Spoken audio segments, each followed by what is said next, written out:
संदेश दिया, वसुधैव कुटुंबकम। हमने पूरी दुनिया को, पूरे विश्व को अपना कुटुंब माना। सर्वो भवन्ति सुखिनः सर्वो सन्ति निरामयाः। दुनिया में सभी सुखी रहें, सभी निरोगी रहें, ये हमारे ऋषि मुनियों की वाणी है। हमने ही ये संस्कार पूरी दुनिया को दिए थे।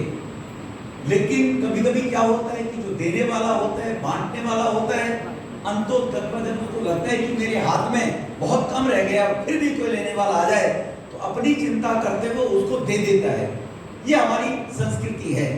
मैं गॉड इंटरनेशनल स्कूल को इस बात के लिए बधाई दूंगा कि डेमोक्रेसी हमारी जीन्स के अंदर, हमारे ब्लड के अंदर, हमारी संस्कृति के अंदर है और हमने इसके लिए दुनिया में पहचाने जाते हैं और दुनिया को संदेश दिया है और उसको स्कूल में काउंसिल के माध्यम से उसी प्रकार से आगे बढ़ाने का प्रयास किया। क्योंकि नींव का पत्थर अगर मजबूत होता है तो इमारत निश्चित रूप से बुलंद खड़ी होती है, आंधी तूफान में गिर नहीं सकती। कितनी आंधी तूफान आ जाए अगर नींव का पत्थर। ये हमारे भारत की ही संस्कृति है कि आदिवासी परिवार की, साधारण से परिवार की एक महिला अगर देश के सबसे बड़े संवैधानिक पद के ऊपर आसीन हो जाती है तो हमारे देश की ये लोकतांत्रिक पद्धति ही इसकी ताकत है। एक गरीब घर से निकल कर आने वाला, जिसके पिताजी रेलवे स्टेशन पर चाय बेचने का काम करते थे, उनका बेटा विश्व का सबसे बड़ा लोकप्रिय देश का प्रधानमंत्री मोदी साहब अगर बनते हैं, ये लोकतंत्र की ताकत है, ये डेमोक्रेसी की ताकत है, डिक्टेटरशिप की नहीं। तो इसीलिए इस लोकतंत्र को, नींव को मजबूत करने के लिए, और अभी मेरी जब मनोज जी से बात हो रही, उन्होंने कहा कि हमारे यहाँ, हमारे देश के अंदर हमारी संस्कृति को आगे बढ़ाने के लिए किस प्रकार से हम सब लोग जो गुरुकुल्स के अंदर बच्चों को शिक्षा देते थे, वो 1.25 लाख के करीब हमारे देश में गुरुकुल्स होते थे, जहाँ ये मॉरल कैरेक्टर और मॉरल ड्यूटीज हमारी क्या है, हमारी लोगों के प्रति जिम्मेवारियां क्या है, हमें सिखाया जाता था, वो समाप्त हो गई। केवल 74 केवल हमारे देश के अंदर गुरुकुल बचे हुए हैं। तो वो कह रहे हैं कि हमने प्रयास कर रहे हैं कि हमें गुरुकुल भी प्रारंभ करने जा रहे हैं कि भारत की संस्कृति लौट कर आए। और जिस प्रकार से हमारे देश के प्रधानमंत्री जी ने कहा बेटी बचाओ बेटी पढ़ाओ, साक्षात रूप से, तो मुझे यहाँ आने के बाद पता लगा कि साक्षात रूप से बेटियों के लिए अलग से, गरीब की बेटी भी इसी एनवायरनमेंट में, इसी माहौल में, उसको ये कोई अभिशाप नहीं हो गया गरीब के घर में पैदा हो गई, तो उसको ये महसूस ना हो। और यहाँ स्कूल के अंदर उनको एजुकेशन दिलाई जाती है, स्कूल के अंदर उनको इसी प्रकार की सारी फैसिलिटी प्रोवाइड करने के बाद पढ़ाया जाता है। तो यही एक कहना नहीं है कि सबका साथ, सबका विकास, सबका विश्वास, सबका प्रयास। उसको चरितार्थ करने के लिए भी दम चाहिए, उसको चरितार्थ करने के लिए भी हिम्मत चाहिए, जज्बा चाहिए, पेशेंस चाहिए। उसको जो करने का मनोज जी के नेतृत्व में गॉड साहब से, बीएन गॉड जी से संस्कार उनसे लेकर और जिस कार्यक्रम को कर रहे हैं वो तारीफ के काबिल है। पहले तो मुझे लगा, जब मुझे सौरभ जी की तरफ से कहा, हमारे नवीन जी की तरफ से कहा, फिरोजमा जी चाहती हैं आप गॉड स्कूल के अंदर एक कार्यक्रम में आए, तो मुझे लगा मैं नोएडा में जाने के बाद, और लेकिन आदमी कहीं भी जाता है, कहीं कुछ करता है, देखता है, तो कहीं ना कहीं कुछ सीखता है। आदमी परिपूर्ण अपने आप में कोई नहीं होता है। और जिन बच्चों ने ये इलेक्ट्रल रॉन के बाद एक काउंसिल का गठन किया है लोकतांत्रिक पद्धति से के कारण, तो जरूरी नहीं है कि जो व्यक्ति इसमें पार्टिसिपेट नहीं कर पाए हैं या जो बच्चे पार्टिसिपेशन करने के बाद स्तर पर नहीं आ पाए, ये भविष्य के गर्भ में क्या है, किसकी किस्मत में ऊपर वाले ने क्या लिखकर भेजा है और किसको किस आयु के बाद क्या मिलना है, जरूरी नहीं है। ऐसे बच्चे होते हैं 9th क्लास में फेल हो जाते हैं और फिर आगे बढ़ते हैं और वो आईएएस में भी टॉप पे 8वें नंबर पर आ जाते हैं।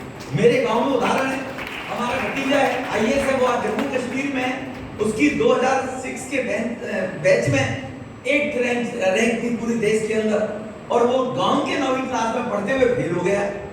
10वीं क्लास में पिताजी ने कहा पढ़ेगा नहीं, एक ऐसे स्कूल में डाला, सरकारी स्कूल में, शायद यहाँ से निकाल कर दूसरे स्कूल में ले जाओ।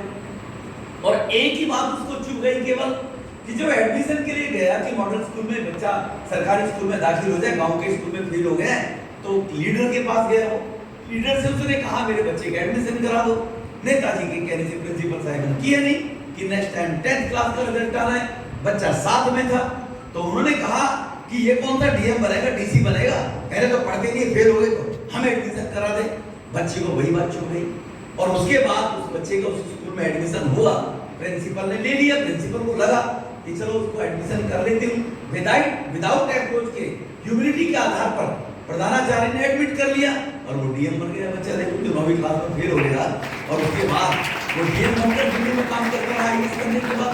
तो ये कोई जीवन के अंदर कब आदमी अपनी सफर की शुरुआत करता है ये उसके ऊपर निर्भर करता है, और बिल्कुल एकाग्रता के साथ में सफर को समाप्त करने का प्रयास करता है। कंसंट्रेशन मेरी कहां पर है, किस तरफ जाने का प्रयास कर रही है।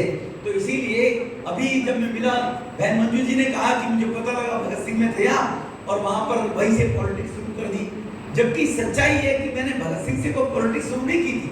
मुझे धक्का देकर भगत सिंह को पॉलिटिक्स में लाया गया था। मेरे जो ग्रुप के स्टूडेंट्स मेरे मित्र थे वो जबरदस्ती मेरे से कहने लगे आप चुनाव लड़ो, आप चुनाव लड़ो। मैंने कहा मेरा चुनाव से क्या लेना देना, मैं तो नहीं लड़ता। उन्होंने कहा आप अगर इलेक्शन में नॉमिनेशन फाइल कर दोगे तो तुम्हारे खिलाफ कोई नॉमिनेशन फाइल नहीं करेगा, तुम अनपोज आ जाओगे। मुझे लगा ये तो और भी बढ़िया बात है, बगैर किए कुछ कहीं लड्डू मिल रहा है। तो मैंने उनके कहने से नॉमिनेशन फाइल कर दिया। मैंने नॉमिनेशन फाइल कर दिया तो मैं अनपोज आ गया, मेरे खिलाफ किसी ने नॉमिनेशन फाइल नहीं किया, मैं अनपोज आ गया। दिल्ली यूनिवर्सिटी के भी एग्जीक्यूटिव काउंसिल का इलेक्शन हुआ, हमें मुझे मेरे ग्रुप ने लड़ा दिया। तो मैं जो धक्का देकर आगे लाने वाला व्यक्तित्व के रूप में निकल कर आया, और उसके बाद कॉलेज पास आउट करने के बाद मैं हेट करता था पॉलिटिशियन से, जैसे आज के हमारे लोग पॉलिटिशियंस के बारे में अच्छे विचार नहीं रखते हैं, वो उनकी गहराई में जाते नहीं है। कुछ चंद लोग समाज में खराब भी होते हैं, चंद लोग बढ़िया भी होते हैं। और देश की 75 साल की राजनीति ने एक ऐसा माहौल क्रिएट कर दिया कि लोगों को पॉलिटिशियंस के कारण, उनके कारण लोगों को लगता था कि ये कुछ करने कराने वाले हैं नहीं। लेकिन पिछले 8 साल में जो कार्य अभी हमारे गॉड इंटरनेशनल स्कूल कर रहा है, वो 2014 में देश के प्रधानमंत्री ने प्रारंभ किया कि हर गरीब की आवश्यकता की पूर्ति कैसे हो, हर गरीब को उसका हक कैसे मिले। जो यहाँ पर 400 बच्चों को पढ़ाने का काम इंटरनेशनल गॉड स्कूल के अंदर किया जा रहा है, वही देश के प्रधानमंत्री जी ने 9 करोड़ 27 करोड़ हमारे देश का परिवार हैं, 9 करोड़ मेरी गरीब बहनों को उज्ज्वला योजना के तहत गैस कनेक्शन देकर कि वो गीली लकड़ी या गीले उपले में अपने फेफड़े और आंखों को क्यों खराब करे, गरीब की बेटी क्यों ना गैस के चूल्हे पर खाना बनाए। उन्होंने जो 11 करोड़ परिवारों में टॉयलेट बनाकर उस गरीब गांव की रहने वाली बहन, उस बेटी को सम्मान देने का काम किया कि जब प्राकृतिक स्रोत के लिए वो घर से निकलती थी, शाम को सूर्य अस्त होने का इंतजार करती थी, तो उसका सम्मान कैसे लौटाया जाए। ये जो ऐसे 3 करोड़ परिवारों को मकान देने का काम किया, तो शायद ये कार्य अगर पहले 66 साल में हुए होते तो लोग पॉलिटिशियंस के बारे में इतनी अपनी गलत राय नहीं रखते। जो मैं भी वही राय रखता था जो मैं आप लोगों से सुनता हूँ। लेकिन समय का चक्कर घूमा और 1993 के अंदर जबरदस्ती मुझे फिर मेरे घर पे आकर, क्योंकि मैं एक राष्ट्रीय स्वयंसेवक संघ जो राष्ट्रवादी संगठन है, नॉन पॉलिटिकल संगठन है, मैं उसका स्वयंसेवक था। और स्वयंसेवक होने के नाते दिल्ली में जब एनसीटी एक्ट आने के बाद कैपिटल बनी तो मुझे कहा गया आप चुनाव लड़ो। मैंने कहा मैं बिजनेसमैन आदमी, मेरा चुनाव से क्या लेने देना। कॉलेज के बाद मैं बिल्कुल नहीं लड़ा कहीं भी चुनाव, लेकिन कंसंट्रेशन। लेकिन उसके बाद जब बिजनेस हमने छोड़ा और पॉलिटिक्स ज्वाइन की तो पॉलिटिक्स ही की, उसके बाद बिजनेस नहीं किया। तो मेरा सभी बच्चों से ये एग्जाम्पल देने का केवल इसी परिप्रेक्ष्य में मैं आपके सामने कह रहा हूं कि हमारे जीवन में कब कौन से मोड़ पर आकर हम कौन सी लाइन को पकड़ लें, लेकिन उसको एकाग्रता के साथ में पकड़ेंगे तो हमें तो रोक नहीं सकता। चाहे एजुकेशन के रूप में, जैसे मैंने विजय बिलूड़ी का नाम दिया कि उसने एजुकेशन के रूप में 9th फेल होने के बाद भी गवर्नमेंट स्कूल में और वो आईएएस बन गया, टॉपर हो गया, फर्स्ट 8 की रैंक में उसका नंबर आ गया। तो इसी प्रकार से मेरा अपना एग्जाम्पल पॉलिटिक्स के अंदर है कि मैंने सपने में भी नहीं सोचा था। मैं पॉलिटिशियंस के बारे में मेरी अच्छी राय हुआ ही नहीं करती थी। मैं स्कूल में स्टूडेंट था, कॉलेज में स्टूडेंट था। तो इसीलिए हम सब लोगों को अटल बिहारी वाजपेयी जो भारत के प्रधानमंत्री हुए थे, जिन्होंने इस नींव को रखा था, गरीब की आवश्यक अंत्योदय योजना चलाकर उन्होंने कहा था कि मन के हारे हार है, मन के जीते जीत। अगर हमारा मन जीता हुआ है तो हमको कोई नहीं हरा सकता, और मन ही हमारा हार जाएगा तो हम स्वयं भी हार जाएंगे। इसलिए मन को कभी हराना नहीं चाहिए, आगे बढ़ते रहना चाहिए। स्कूल की मैनेजमेंट कमेटी का आभार व्यक्त करता हूँ। मित्र अपने सौरभ जी का विशेष रूप से आभार व्यक्त करता हूँ। इस बहाने से मुझे यहाँ आने का मौका मिले और ऐसी बड़ी बड़ी महान हस्तियों से मेरा परिचय हुआ।